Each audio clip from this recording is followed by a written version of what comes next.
ہے تو ہم حجر اسود کو ہم سجدہ کرتے ہیں, ہم حجر اسود کو ہی پوچھتے, تو آپ اور ہم میں فرق کیا ہے؟ اس کا جواب ہے کہ حجر اسود کعبہ, کوئی بھی مسلمان کعبہ کی عبادت نہیں کرتا ہے, کعبہ کو نہیں پوچھتا ہے, حجر اسود کو نہیں پوچھتا ہے. کعبہ حجر اسود ہمارے لیے قبلہ ہے. قبلہ کے معنی ڈائریکشن, قبلہ ہے.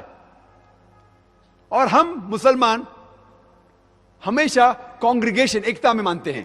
اور قرآن مجید کی آیت ہے کہ اب جہاں بھی ہے قبلہ کی طرف رخ کر کے نماز پڑھو. سورہ بقرہ کی آیت ہے. مثال کے طور پہ آج اگر ہم کو نماز پڑھنے کا ہے تو ایک شخص کہیں گا کہ ہم پورب کی طرف فیس کریں گے, ایک کہیں گا دکشن کی طرف, ایک کہیں گا نارتھ ساؤتھ ایسٹ ویسٹ, کس طرف ہم دیکھ کے نماز پڑھے. تو ایکتا کے لیے اللہ تعالیٰ فرماتے آپ جدھر کدھر بھی ہے دنیا میں کعبہ کی طرف, حجر اسود کی طرف منہ کر کے نماز پڑھو. اور مسلمان پہلے لوگ تھے جو جغرافی ورلڈ میپ ڈرا کیے. الادروسی 1154 میں ورلڈ میپ ڈرا کیے. اور جب مسلمان ورلڈ میپ ڈرا کرتے تھے تو ساؤتھ پول اوپر تھا اور نارتھ پول نیچے, اور کعبہ الحمدللہ بیچ میں تھا. اس کے بعد ویسٹرنرز یورپین لوگ آئے اور میپ کو الٹا کیے, north pole top south pole down, north pole اوپر ساؤتھ پول نیچے, لیکن الحمدللہ پھر بھی کعبہ بیچ میں ہے. تو اب جدھر بھی دنیا میں اگر آپ ویسٹرن کنٹری میں تو آپ ایسٹ کو فیس کریں گے, آپ ایسٹرن کنٹری میں تو ویسٹ کو فیس کریں گے, آپ نارتھ میں تو ساؤتھ کو فیس کریں گے, ساؤتھ میں ہے تو نارتھ کو فیس کریں گے. جب یہاں مجھے نماز پڑھنا ہوتا, مجھے پتا نہیں قبلہ کدھر ہے, تو میں یہی نہیں پوچھتا ہوں کہ سورج کہاں ڈوب رہا ہے, وہ سورج کہاں ڈوب رہا ہے ویسٹ میں, اور وہاں نماز پڑھوں گا تو لوگ بولیں گے ارے سورج کو پوچھتا ہوں. میں پوچھتا ہوں سورج کہاں سے نکلتا ہے, وہاں سے, اچھا تو الٹے جگہ نماز پڑھتا ہوں میں. حکمت.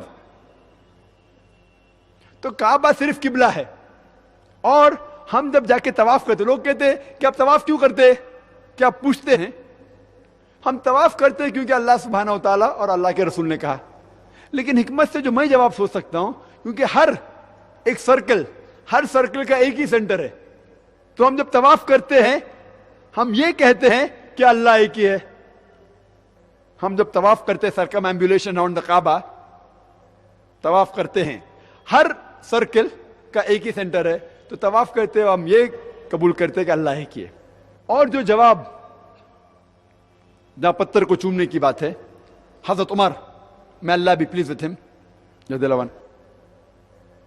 جو ان نے کہا, جو ذکر ہے وہ جواب کافی ہے ایک غیر مسلمان کو جواب دینے کے لیے. اور ذکر ہے صحیح بخاری میں, صحیح بخاری volume number 2 in the book of حج چیپٹر نمبر 56. حضرت عمر میں اللہ بھی پلیز وتھ ہم وہ کہتے ہیں کہ یہ کالا پتھر, حجر اسود کو دیکھتے ہوئے کہتے ہیں یہ کالا پتھر مجھے کوئی نقصان بھی نہیں پہنچا سکتا ہے, کوئی فائدہ بھی نہیں پہنچا سکتا ہے, کیونکہ میرے نبی رسول اللہ صلی اللہ علیہ وسلم نے چوما, اس لیے میں چوم رہا ہوں. یہ کالا پتھر مجھے کوئی فائدہ بھی نہیں پہنچا سکتا ہے, نقصان بھی نہیں پہنچا سکتا ہے. یہ الفاظ حضرت عمر رضی اللہ عنہ کے کافی ہے کہنے کے لیے کہ ہم پتھر کو نہیں پوچھتے. اس کے آگے میں اور ایک جواب دیتا ہوں کہ محمد صلی اللہ علیہ وسلم کے وقت صحابہ کے دور کئی صحابہ کعبہ پہ چڑھ کے اذان دیتے تھے. میں یہ پوچھنا چاہتا ہوں کہ کوئی بھی آدمی جو بت پرستی کرتا ہے اپنے بت پہ کبھی چڑھے گا؟ تو یہ دلیل کافی ہے کہ صحابہ حضرت بلال بھی کعبہ پہ چڑھ کے اذان دیتے تھے. تو کوئی بھی بت کو پوچھنے والا بت کے اوپر چڑھے گا نہیں. تو یہ دلیل کافی ہے کہ ہم کعبہ کو نہیں پوچھتے, یہ ہمارا قبلہ ہے, صرف ڈائریکشن ہے. اب ایک لائیو کوشچن کرنے والے سردار جی یہاں تشریف فرما ہے, میں ان کو دعوت دیتا ہوں کہ وہ اپنا سوال خود ذاکر صاحب سے کریں. معزز حاضرین, جو بھی میرے بھائی بیٹھے ہیں یہاں پہ, اور ڈاکٹر صاحب کو میں آداب عرض کرتا ہوں. اور میں سمجھتا ہوں کہ میرے کشمیری بھائیوں کی خوش نصیبی ہے کہ ایسی نیک روحیں یہاں آئیں اور ہمیں درس دیں, سچائی سے واقف کرائیں. یہ ہماری خوش قسمتی, کیونکہ روحانیت کی بات جو ہے وہ انسان کے اندر کی جو پرتیں ہیں جس پہ میل جنم جنم کی جمی ہوتی ہے, یہ اجلاس، یہ مبارک دن وہ ہماری گندگی کو صاف کرتے ہیں، اندر کی میل کو صاف کرتے ہیں. اور گرو گرنتھ صاحب کا ایک شبد میں یہاں ضرور عرض کرنا چاہوں گا، کیونکہ گاڈ از ون، کوئی فرق نہیں پڑتا. جب بابا جی مکہ گئے تو وہاں لوگوں نے کہا یہ کوئی پھر دیوانہ فقیر آیا ہے یہاں پہ. وہاں اس وقت یہ سوال نہیں تھا یہ کسی سکھ قوم سے تعلق رکھتا ہے یا کسی اور قوم سے. ان کو تو اس وقت صرف دیکھا کہ ایک فقیر، مستانہ فقیر. اس لیے گاڈ از ون. اور میں یہ کہنا چاہتا ہوں کہ خالق میں خالق، وہ اللہ جو ہے، خالق جو ہے، ساری دنیا کے لیے اس کی رحمت کی نظر ہے. اس میں ہم بھی ہیں، آپ بھی ہیں، سب ہیں. میں ڈاکٹر صاحب سے صرف 2 منٹ میں بات ختم کرنا چاہتا ہوں. میں یہ عرض کرنا چاہتا ہوں، بڑے پیار سے، خوشی سے میں ایک دن لکھنؤ کے امام باڑے پہنچا تو وہاں پہ میرے کو اتنا پیار آ گیا. اتنی پیاری مسجد شریف بنی ہوئی تھی ماربل میں، وائٹ ماربل میں. تو میرا دل کیا کہ میں اندر جاؤں، کیونکہ میرا جم پل تو آپ لوگوں میں ہے. میں تو پیدا یہاں ہوا ہوں، میں تو کشمیری ہوں، فرسٹ لے آیا میں نے کشمیری، اس کے بعد ساری باتیں ہیں. اس مٹی میں جنم لیا، اس میں مریں گے، کوئی پرواہ نہیں. اتنی عرض میں کرنا چاہتا ہوں کہ نہیں مجھ سے رہا گیا، پیار آیا میرے دل میں. میں نے کہا خدا میں اندر جاؤں اور میں ذرا دیکھوں اور اپنی روح کو خوش کروں، میں دیکھ کے کیا ہے اندر اس کے. وہاں ایک بورڈ لگا تھا کہ نان مسلم از ناٹ الاؤڈ ان دی مسجد. میں صاحب جی سے اتنی عرض کرنا چاہتا ہوں، ڈاکٹر صاحب سے، کہ مجھے یہ ایکسپلین کر دیں. یہ میرے دل میں بیٹھی تھی بات کہ بھائی یہ نان مسلم جو ہے وہ مسجد میں الاؤ ہے یا نہیں؟ اگر نہیں ہے تو کیوں؟ Thank you sir. ہمارے بھائی صاحب نے ایک بہت اچھا سوال پوچھا. جنک سنگھ ریلی ہوں. جنک سنگھ رالی صاحب ماشاءاللہ بہت اچھا سوال پوچھے، اور ان کے سوال سے ہمیں مسلمان کو بھی انشاءاللہ ہدایت ملے گی. جنک سنگھ رالی صاحب نے سوال کیا کہ وہ چاہتے تھے لکھنؤ میں ایک مسجد میں جائے، لیکن وہاں بورڈ لگا تھا کہ non Muslims are not allowed, غیر مسلمان کو اندر آنے کی اجازت نہیں ہے. یہ پوچھنا چاہتے ایسا کیا اسلام میں ہے، اور ہے تو کیوں؟ غیر مسلمان مسجد میں کہنا کہ غیر مسلمان داخل نہیں ہو سکتے، یہ بالکل غلط ہے. عام طور پہ غیر مسلمان مسجد میں آ سکتے ہیں. ہمیں اگر ڈر ہے کہ وہ کچھ دنگا فساد کرے اس ٹائم اسے روکے تو الگ بات ہے، ورنہ غیر مسلمان مسجد میں آ سکتے. اور محمد صلی اللہ علیہ وسلم خود غیر مسلمان کو مسجد میں دعوت دی. آپ کو اگر پتہ ہے گا سورہ اخلاص کا نزول قرآن جو ہے، سورہ اخلاص جب نازل ہوا، ان کا ایک بحث چل رہا تھا نصارہ کے ساتھ مسجد نبوی کے اندر. وہ نصارے نے پوچھا محمد صلی اللہ علیہ وسلم سے اللہ کون ہے؟ تو محمد صلی اللہ علیہ وسلم نے سوچا کیا جواب دوں، اللہ کی تعریف کیا کروں. تو وہی آتی قل هو اللہ احد، کہو کہ اللہ ایک ہے، اللہ الصمد، اللہ ایبسولوٹ ایٹرنل، لم یلد ولم یولد، وہ نہ کسی کو جنم دیتا ہے نہ کسی سے جنا ہوا ہے، ولم یکن لہ کفوا احد، اور اس کے جیسا کوئی بھی نہیں ہے. تو یہ جو نازل ہوا جب محمد صلی اللہ علیہ وسلم کرسچن لوگ سے بحث کر رہے تھے مسجد نبوی میں، اس ٹائم ان کو پرمیشن تھا. ابھی الحمدللہ کوئی بھی مسجد میں غیر مسلمان جا سکتا ہے، صرف مکہ اور مدینہ میں، اور میں کہوں گا کیوں نہیں. لیکن عام طور پہ مسجد میں غیر مسلمان کو ہمیں دعوت دینا چاہیے. جب کوئی بھی شہر میں ہوتا ہے نا کہ یہ دیکھنے جاؤ، جنتر منتر دیکھو، تاج محل دیکھو، تاج محل دیکھ کے کیا کریں گے، تو مقبرہ ہے. لے کے آنا چاہیے تو مسجد میں، جامع مسجد میں ہمیں غیر مسلمان کو لے کے جانا چاہیے. ہاں احترام کے ساتھ بھائی، اگر کوئی آ رہا ہے تو ایسا نہیں کہ آدھی چڈی میں آؤ، بولنا چاہیے بھائی ٹھیک ہے صحیح طریقے سے آؤ. لیکن دیکھنا چاہیے، لوگ سمجھتے ہیں غیر مسلمان چرچ میں جاؤ تو بدھ ہے، عیسیٰ علیہ السلام کی، مندر میں جاؤ تو مورتی ہے، تو لوگ سمجھتے ہیں اللہ بھی کوئی مورتی ہے کیا. جب آتے ہیں غیر مسلمان سوچتے یہ مسجد تو پوری خالی، وہ ڈھونڈتے. تو میں پوچھا کیا ڈھونڈتے آپ؟ وہ مورتی کدھر ہے؟ میں بولا کس کی مورتی؟ تو مسجد میں داخل ہوئیں گے تو پتا چلے گا نا کہ ہم مورتی پوجا نہیں کرتے. مسجد میں سے آنے سے روکیں گے تو کیسے آپ دعوت دیں گے انہیں؟ تو غیر مسلمان لوگ میں مسجد میں آ سکتے. اور ایک حدیث ہے محمد صلی اللہ علیہ وسلم کے ٹائم پہ، ایک غیر مسلمان آ کے مسجد میں استغفر اللہ وہ پیشاب کرتا ہے.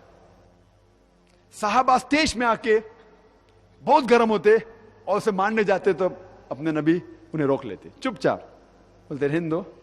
اس کے جانے کے بعد صحابہ سے کہتے کہ صاف کر لو. مسجد میں آ کے پیشاب کرتے اور محمد صلی اللہ علیہ وسلم کچھ نہیں کہتے. یہ ان کی حکمت تھی. اور وہ جانے کے بعد بولتے وہ جگہ کو صاف کرو. یہ اپنے رسول, اور ہم مسلمان کہاں سے انہیں ملتا ہے پتہ نہیں. نان مسلم ناٹ الاؤڈ, خواتین ناٹ الاؤڈ. تو مجھے کہنا چاہیے کہ غیر مسلمان آ سکتے, لیکن ایک سوال یہ بھی ہے کہ حرم میں, حرمین, قرآن کی آیت ہے کہ اس وقت کے بعد مسجد حرمین, مسجد مکہ اور مدینہ میں غیر مسلمان نہیں آ سکتے. کیوں؟ کیونکہ ہم جو کہتے ہر جگہ کا, ہر ملک کا کوئی ایریا ہوتا ہے, انہوں نے cantonment area. Cantonment area military area ہے نا, ملٹری بیس. اور یہ ملٹری بیس میں صرف وہ لوگ جا سکتے جو دیش کی حفاظت کرتے ہیں, ملٹری لوگ. میں کہوں گا کہ میں سٹیزن ہوں, میں انڈیا کا ناگرک ہوں, میں ملٹری بیس میں جانا چاہتا ہوں, بولتے نہیں الاؤڈ نہیں. خالی جو لوگ, بھلے میں سٹیزن ہوں, میں انڈین ہوں, لیکن ملٹری بیس میں نہیں جا سکتا ہوں. صرف وہ لوگ جو دیش کی رکشا کرتے ہیں وہ لوگ الاؤڈ ہے. اسی طریقے سے ہمارے حرمین مکہ اور مدینہ ہمارا امن کی جگہ ہے, میس. وہاں صرف وہ لوگ جا سکتے ہیں جو اسلام کے لیے مر مٹنے کو تیار ہے. یہ پہلی وجہ ہے. دوسری وجہ, ہر کنٹری میں آپ کو داخل ہونے کے پہلے ویزا کی ضرورت ہے. ویزا اگر مجھے امریکہ جانے کا تو ویزا چاہیے, سنگاپور جانے کا ویزا چاہیے. اور ویزا ملنے کے پہلے کئی ممالک میں شرطیں لگی ہے. مثال کے طور پہ سنگاپور جب میں گیا تھا پہلی بار, وہاں لکھا تھا ڈیتھ ٹو ڈرگ ٹریفکرز. اگر آپ ڈرگز لیتے پکڑے گئے آپ کو قتل.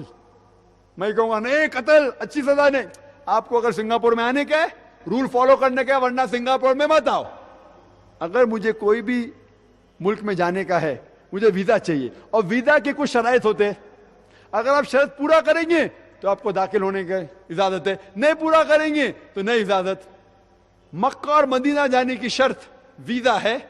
آپ اپنے زبان سے کہو لا الہ الا اللہ محمد رسول اللہ, کہ اللہ ایک ہے, اس کے علاوہ کسی کی پوجا نہیں کرنا چاہیے, اور محمد صلی اللہ علیہ وسلم اس کے آخری نبی. اگر آپ یہ کہیں گے تو کوئی بھی مسلمان آپ کو روک نہیں سکتا.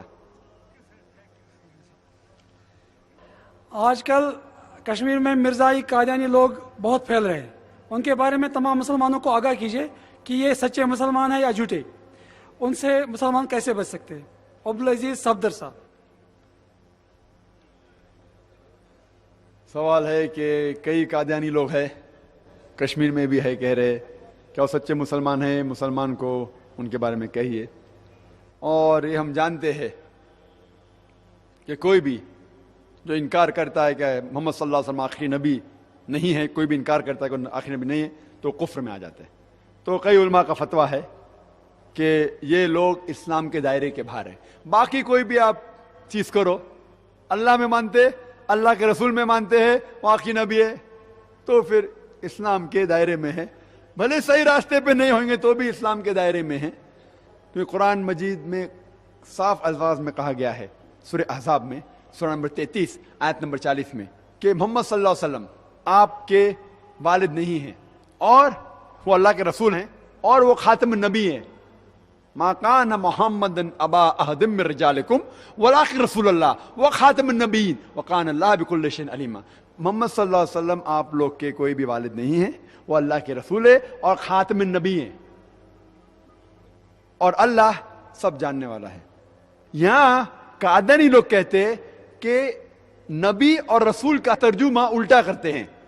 وہ کہتے ہم جانتے ہیں کہ محمد صلی اللہ علیہ وسلم آخری نبی ہیں. وہ کہتے نبی وہ ہے جس کو پیغام دی گئی ہے, تو وہ آخری نبی ہے لیکن آخری رسول نہیں ہے.